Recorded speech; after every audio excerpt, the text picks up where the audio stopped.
Good day everyone, my name is Sriram Gopalakrishnan and I will be presenting the work on FastMap-D, which is a way of embedding directed graphs in potential fields. This is a joint work with Liron Cohen, Sven Koenig and Satish Kumar. Before we delve into the details, I'd like to give a quick overview to frame the research work in the right setting and give the motivation. Embedding graphs in Euclidean spaces is useful for many problems in AI. Perhaps the most obvious is for path planning and the multi-agent meeting problem, but it actually applies to many more problems. For example, community detection and social network graphs, representing the knowledge base for question answering systems, and more generally, it can be helpful for any problem where the information is represented as a graph. But Euclidean distances are symmetric and directed graphs can have asymmetric distances. So how do we handle the asymmetry?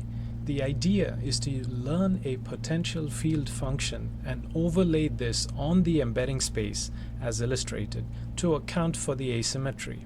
To help your intuition, think of the potential field due to gravity. The cost of going uphill is different from the cost of going downhill. So what we do is embed the average distance between two nodes, A to B and B to A, and then account for the difference with the true distance in each direction using the potential field function. To help understand FastMap, we will quickly go over the evolution of the algorithm from its beginnings to its present modification that supports directed graphs. The original FastMap algorithm came from the data mining community. In it, each entity was an abstract object, not a node in a graph, and they assumed that pairwise distances are computable in constant time. For example, if the objects were DNA strings, we can compute the distance between any pair of objects in constant time. The algorithm embeds these distances in a Euclidean space of a specified k dimensions and would run in linear time. So how are these embedding coordinates computed?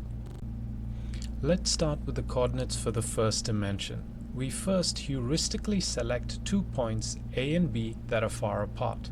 We call them pivot points. Note that they are heuristically chosen and they are not necessarily the furthest points. That would take longer order of n square comparisons, and the original FastMap data mining algorithm ran in linear time. The coordinate for A would be 0 in this first dimension, and the coordinate for B would be the distance from A to B. These are our pivot points.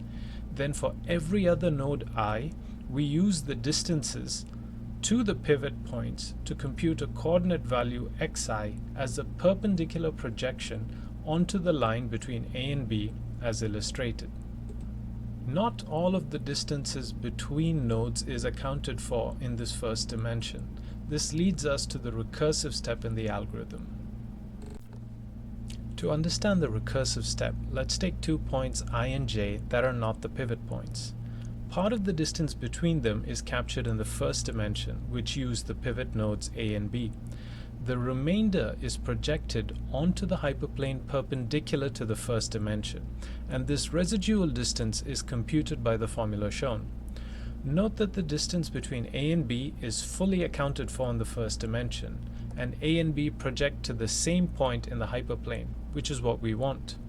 The embedding process previously discussed is repeated with these residual distances.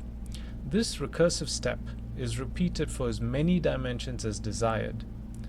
This succinctly is the original FastMap for abstract objects. FastMap was then adapted for undirected graphs in the following way. The challenge in graphs is that pairwise distances are not computable in constant time. It's a function of graph size, but all is not lost. Since we need the distance between A and I and B, where A and B are the pivot nodes and I is any other node, we can get this from the shortest path trees rooted at nodes A and B. So the cost of computing pairwise distances, AI and IB, is amortized by computing and saving the shortest path trees rooted at A and B. The rest of the algorithm follows the same procedure as before.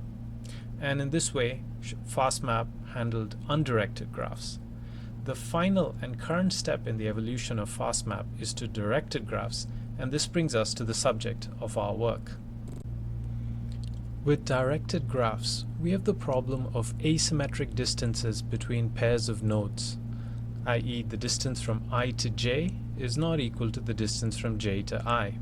So what we do is embed the average distance between nodes in the first k-1 dimensions, and then the last or kth coordinate is actually a function over the previous k-1 coordinates. This is a potential function, and what we learn is a potential field over the embedding space. This function is learnt such that it accounts for the difference between the directed distance and the average distance embedded. Please note that one limitation in our current approach is that the graph must be strongly connected. That is, there is a path between all pairs of nodes. This is not the same as fully connected, but strongly connected. Let's see an example to help understand our approach. Let's say the distance between nodes I and j was 2 and the distance between j and I was 8.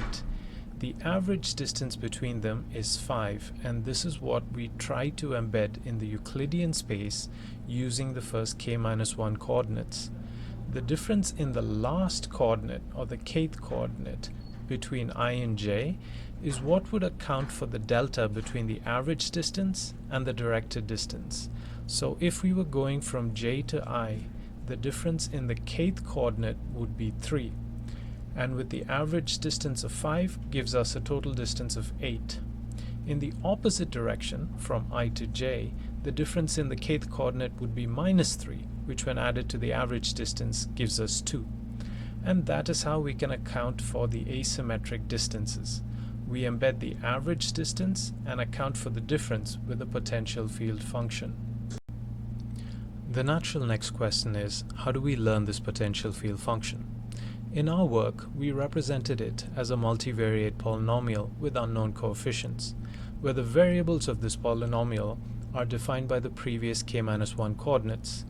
We used distances obtained during the embedding process of the prior k-1 dimensions to define constraints on the unknown coefficients. We then solve for these coefficients using linear regression. One can use OLS, LASSO, which is L1 regularized regression, or other regularization variants. We got the best results with LASSO. Please note that the ML module used for learning psi, the potential field function, is a plug-and-play component. It can be learnt with neural networks or any ML module that does regression. In order to test our method, we used benchmark maps from moving.ai and converted the undirected graphs to directed graphs. We did this by assigning a virtual height to each node based on its xy coordinates in the map. This height was used to assign asymmetric edge weights between connected nodes. Combined with the existing graph structure from the maps, we were able to generate strongly connected graphs with asymmetric path distances between nodes. While making our presentation, we fixed an implementation mistake and got better results than those that appear in the paper. We will present the better results here. Our code will be available on GitHub for you to play with under the name of the paper FastMap-D. Now let's look at some results. In all experiments, we tested our algorithm on 2 directed graph versions of each benchmark. The one on the left uses a height function defined by a polynomial function of the map coordinates, and the one on the right uses an exponential function on the coordinates to define the height. Let me reiterate that the heights are then used to assign asymmetric edge weights in opposing directions between every 2 connected nodes. So an exponential function gives us more asymmetry to the edge weights. Also, in these results, we measure the error via normalized root mean square error. It is the standard deviation of the errors normalized by the average distances of the paths in the graph. This metric helps us compare the results across different graphs. One important point to note: in all these results, the potential field function is a second-order polynomial function over the first k-1 coordinates. So that would be all first and second-order terms. These terms would be d1, d1 d2, d1 square, where d1 and d2 are coordinates in different dimensions. Now in this map, for the polynomial height function on the left, you can see that FastMap-D performs significantly better than the FastMap algorithm, which only embeds the average distance. The last coordinate, when used for the potential field, is much more powerful in representing directed graph distances than using it to represent more of the average distance between nodes. For the exponential height function on the right, we see a similar trend, but the normalized root mean square error is not quite as low for the same settings. The more asymmetrical and complex a graph's distances are, the harder it would be to capture these distances. This graph comes from a slice of Boston's city map. We see similar trends here, but notice that in the exponential height case, embedding only the average distance results in an error greater than 1.0. This means that the standard deviation of the error is larger than the average path distance in the graph. However, with FastMap-D, we are able to bring it down to 0.3. For this maze map, the difference between using just the average distance and FastMap-D is not as pronounced, but still appreciable. Finally, in what was the hardest map to capture the distances, this randomized map from the benchmark with an exponential height function required 30 dimensions for FastMap-D to bring the NRMSE down to 0.35. In these results, we vary both the number of dimensions and the degree of the potential field function. In the plot on the left, the x-axis is the number of dimensions. The plot on the right is the same data with the degree of the polynomial on the x-axis. As one might expect, the higher the degree of the potential field function, the lower the NRMSE. Now let's take a look at some results with using fully connected neural networks. When we use the raw xy coordinates of the map to represent the input nodes, it's very hard for the neural network to learn the distances between nodes, as illustrated in the second column of this table. The error seldom drops below 1, and if so, only by an insignificant amount. However, if we use the embeddings from FastMap and use the neural network to learn the potential field function, the performance is spectacularly better and much better than using LASSO with 15 dimensions and a second-order polynomial function. The trade-off is that neural network training takes more time and more training data. For both the neural network settings, we gave all the shortest path tree data for the 15 embedding dimensions from FastMap-D with LASSO. So we think that if training time is not a concern and is an upfront cost that can be incurred to learn a better potential field function, then using a neural network could work better. A point that we want to highlight is that these results show the benefit of using a more informative representation as input for an ML module. In this case, it's embedding versus raw coordinate representation. In this paper, we presented a generic framework for representing directed graphs in embedding space, independent of a specific application. In the future, we will look at the performance in specific applications, such as path planning and multi-agent meeting problem, specifically in comparison with differential heuristics as advised by one of our reviewers. As mentioned, this framework is more general and extends to other problems involving graphs, so we would like to investigate its efficacy in search and analysis on, say, social network graphs for detecting communities, clustering, and so forth. Lastly, we would like to relax the requirement of needing strongly connected graphs for our method.